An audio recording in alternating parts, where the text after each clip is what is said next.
সমাজ কল্যাণ প্রতিমন্ত্রী ও নাটোর ১ আসনের এমপি ব্যারিস্টার ফারজানা শারমিন পুতুল বলেছেন, দেশের বর্তমান অর্থনৈতিক ভঙ্গুর অবস্থায় যে বাজেট দেয়া হয়েছে তা বেস্ট বাজেট। কেননা কইয়ের তেলে কই ভাজার মতো করে কাজগুলো করার চেষ্টা করা হয়েছে, যাতে মূল্যস্ফীতি না ঘটে। প্রত্যেকটা টাকা যেন মানুষের জীবনমান উন্নয়নের জন্য পৌঁছায়, সেভাবেই কাজ করা হচ্ছে। এছাড়া রুগ্ন ব্যাংকগুলোকে সচল করার চেষ্টা করা হচ্ছে বলে দাবি করেন তিনি।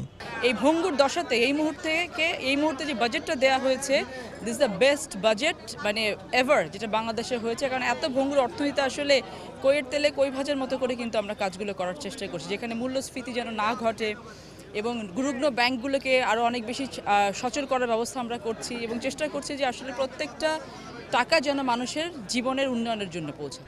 বাজেট নিয়ে বিরোধী দলের সমালোচনার বিষয়ে তিনি বলেন, বাজেট নিয়ে জামায়াতের অবজারভেশন থাকতেই পারে, বিষয়গুলো তারা সরকারকে জানাতে পারে। শুক্রবার দুপুরের আগে নাটোরের বাগাতিপাড়ায় সাবমার্সিবল পাম্প, ক্রীড়া সামগ্রী, দুস্থ মানুষের মাঝে হুইল চেয়ার ও চেক বিতরণ অনুষ্ঠান শেষে এসব কথা বলেন তিনি।